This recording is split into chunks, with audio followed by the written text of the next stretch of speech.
Fanfiction Reading. New Year's Start. I ran through my grocery list, pointing at each item to confirm I had it.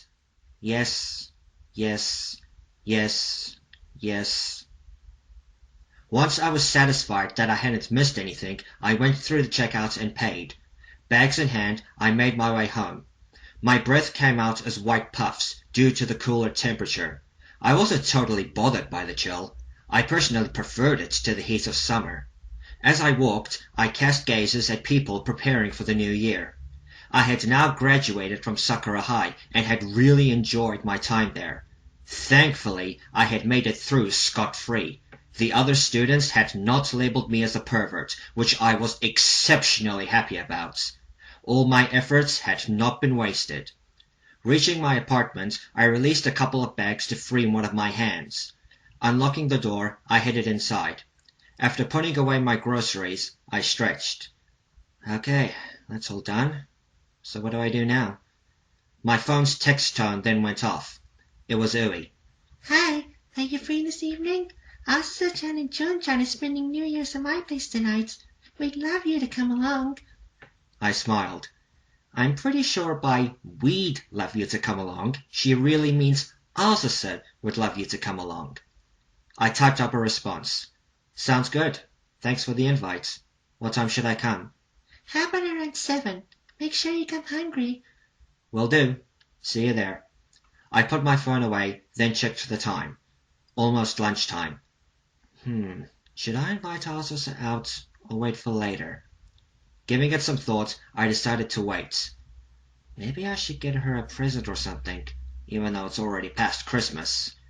We had sent each other gifts for birthdays, but I hadn't really given her anything as a boyfriend. Nodding, I decided to get her a New Year's gift. A thought then hit me. Maybe while I'm at it, I'll get something to contribute to New Year's. Can't let Ui do everything. Deciding to kill 2 birds with 1 stone, I headed out. Finding a supermarket, I browsed the various items. What would everyone like? Eventually ending up by the confectionery, I pulled out a pack of shortbread cookies. These might be a little too basic. I then had another thought. Pulling my phone out, I checked the internet for a shortbread recipe. I shortly found one that looked doable. It would be a lot cheaper to make them. Ui is probably going to cook a lot. I should try to make things a bit easier for her. I'm always making my own lunches anyway. How hard could it be to make some cookies? I put the item back and left, deciding to make them instead.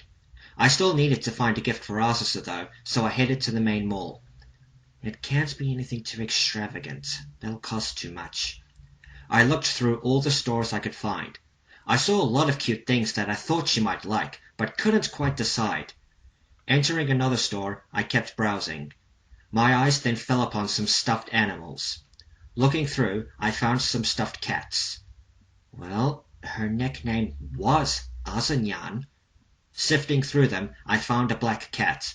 The color matched Azusa's hair almost perfectly. Holding it in front of me, I gave it a thorough check. Smiling, I decided this would do. After purchasing it, I headed back home. I still had a number of hours before I was to head to Ui's, so I pulled up the shortbread recipe. Looking through the ingredients, I checked my fridge and cupboards. Seems I still need some things. Oh well, a bit of exercise never killed anyone. Making a note of what I was missing, I headed out again. After returning with the remaining ingredients, I got busy. Within about an hour, the cookies were in the oven. While waiting for them to bake, I watched some TV, looking back at the kitchen every so often. Eventually, the oven's timer rang. Pulling the trays out, I inspected my handiwork. Well, they're not burnt, which is good. Setting them aside to cool, I got the cat out. Should I wrap it? Or should I just give it to her as is? It wasn't a birthday or Christmas present, but just handing it to her by itself didn't feel right for some reason. I then had an idea. Hey, don't I have some paper lying around? Checking the bedroom, I found some paper and some stationery, then got to work. Several hours later, I rang the doorbell of the Hirasawa house. The evening was noticeably chilly. I will admit, as much as I preferred the cold, I was eager to get inside. I heard approaching footsteps, then the door opened. Evening. Hi, Shigeru-chan. Thanks for coming, Ui said, smiling. I looked over her shoulder. The other two here yet? Just Jun-chan. Azusa-chan hasn't arrived yet. Come in. You must be cold. I guess a bit. I swapped my shoes for some slippers. Please make yourself at home. I'll bring some gyoza. Before you do, I opened my bag and pulled out a container, taking care to hide the cat. I felt I should contribute to tonight, so I made some shortbread cookies. I hope they came out okay. Oh, thank you. I'm sure they'll be great. Closing my bag again, I headed into the living room. Jun waved when she saw me. Hello. What is up? I replied, sitting down. Ui appeared again with some gyoza, and we exchanged some small talk until the doorbell rang again. That'll be Azusa-chan. Ui left the room briefly, then returned with Azusa in tow. Evening, I said. She smiled brightly when she saw me. Hi, Shigeru. I then gestured towards Jun. Oh, sorry-chan. Hello. Azusa added quickly. Hi, Azusa. Jun then reached for another gyoza. Hold it. Azusa hasn't had any yet, I said, jabbing my thumb at my girlfriend. It's okay. I have some more. Ui said. She left the room again, leaving the three of us alone. Later on, we all watched the TV screen, waiting for the countdown. Yamanaka-sensei had somehow managed to invade the house. I was told she had done it several times before, and was sitting with us. I could see that they were all trying to stay awake. I had had some coffee earlier, which kind of helped. How much longer? Jun asked. Almost time, I said. Let's just get through this, then you can all sleep. I looked at Azusa. She was really struggling, so I scooted over to her. You doing okay? Shaking her head, she gave me a smile. I'm okay. I'll make it. Seeing her like this was making me start to feel bad. Yamanaka-sensei then spoke up. It's starting. I grabbed my drink. Everyone ready? Shaking their tiredness away, they all got their drinks. The countdown then began. 9, 9, 8, 7, 6, 5, 4, 3, 2, 1. Happy New Year! A few hours later, Azusa and I stood atop a hill, waiting for the sun to rise. The other three were still at the house.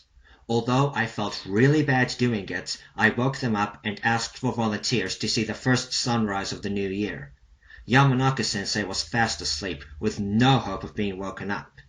Azusa and Jun were still half asleep when I asked, but Ui was awake enough to suggest that Azusa and I go by ourselves. So I, still waking up Azusa and I, worked ourselves up and headed out. The freezing morning air quickly woke her up. Well, it's time for a new year, I said. Yeah, Azusa replied. She looked down, smiling a bit. I looked over at her. Something on your mind? just thinking that I'll be able to see Yui-senpai and the others again. It feels like forever since I last saw them. I gave her a smile. Yeah, you guys have a lot of catching up to do. A sliver of light then appeared. Here it comes. We looked at the horizon. The sun began slowly showing itself. Gorgeous, isn't it? I said. Yeah. She moved closer and grasped my hand. Happy New Year, Shigeru. Happy New Year, Azusa. Something then came to me. That reminds me. I set my bag down and pulled my gift out, hiding it behind me. Do me a favor. Close your eyes and hold your hands out. Puzzled at what I was doing, she did as I said. Placing the cat in her outstretched hands, I then said, Okay, you can open them now. Opening her eyes, she initially looked confused. What's this? New Year's gift. A look of surprise appeared. Shigeru. Why? Can't a guy get something for his precious girl? Look in the left ear. She saw the folded bit of paper. Opening it up, she read aloud what I'd written. Thank you for taking me as your lover. I hope our future is as bright as your eyes. I could see she was shocked. But I don't have anything for you. I moved closer and put my arms around her. I wasn't expecting anything. You are all I need, Azusa. I held her close. Accepting me as your boyfriend was the best gift I ever got from you. My ears picked up the sound of her getting emotional. Alright. Separating from her, I held her face and gently put her gaze on me. I'll say it again. Happy New Year, Azusa. I hope it's a good one, for both of us. Wiping her tears away, she smiled. Me too. She then pulled me down and joined our lips. Our arms wrapping around each other, we embraced in the gathering light. We stayed joined for a good few moments. Pulling away, I gave her another smile. I'm sure Yui-senpai's gonna throw herself all over you when you two meet. Yeah, it'll be okay though. I've kind of missed that part of her. She looked down again. Things are gonna work out for us, right? With me moving in soon? Of course. Everything's gonna be fine. I'm really looking forward to it. She looked at me again. And what about you? You said you weren't going to college, right? What will you do? I'll find myself some work. Can't keep relying on my parents, right? I guess it'll just be a bit lonely not having you with me at college. I grasped her shoulders. We'll only be apart for half a day at most. You can survive that long, and we'll have the weekends to do whatever we want. Besides, you're going to an all-girls school again. I doubt I'll get accepted into another one. She nodded and giggled. Yeah, you're right. She looked up at me lovingly. I love you. I love you, Azusa. I stooped down and kissed her again. This year would mark a new chapter for us, where we'd begin changing from kids to adults. Things were far from certain, but I knew this much. As long as Azusa and I had each other, everything would be all right. The end.